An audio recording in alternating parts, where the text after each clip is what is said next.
আগস্টের 22 তারিখ আমার মা বোনের বাড়ির উদ্দেশ্যে রওনা হয়েছে এবং বোনের বাড়িতে গেছে। যাওয়ার পরে আমার বোন বলছে যে আমার বাবার শরীরটা ভালো না, মা তুমি কেন আইছো? তো আমার মা একটু মাইন্ড কইরা আমার বোনের বাসার থেকে পরের দিন সকালবেলা 30 তারিখ বাইরেছে। তারপরে মাকে খুঁজে পাওয়া যাচ্ছে না।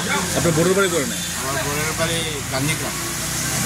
তো আমাদের যা রিলেটিভ আসলো সবাই কাছে খোঁজাখুঁজি করার পরে আমার মাকে পাইছি না। তখন আমি সাংবাদিক ভাইদের কাছে আমার একটা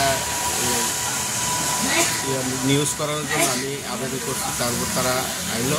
তো আমার নিউজটা যেন সবার কাছে পৌঁছায়, তারা যেন এই আমার কন্ট্যাক্ট নাম্বারে দেওয়া থাকবে, আর ঠিকানা দেওয়া তো পিএস বা কোন পিএসে কন্ট্যাক্ট করলেও চলবে, বা আমার নাম্বার দেওয়া থাকবে এই নাম্বারে। আপনার মার নাম কি? আমার মার নাম সুভাষী দাস। বয়স? বয়স 62। কোন জায়গায় বাড়ি আপনাদের? আমাদের বাড়ি কমলপুর হারের কোলা। আপনার নাম? আমার নাম সুজিত দাস। আমি তাইনের ছেলে। মানে আপনার মা অনেকদিন ধরে নিখোঁজ, কিন্তু পাইতেছেন না? না। বজরেই ব্যক্তি যদি আমার মা দেখে থাকেন তাহলে আমার কন্ট্যাক্ট নাম্বার দেওয়া থাকবে, এই নাম্বারে যোগাযোগ করবেন।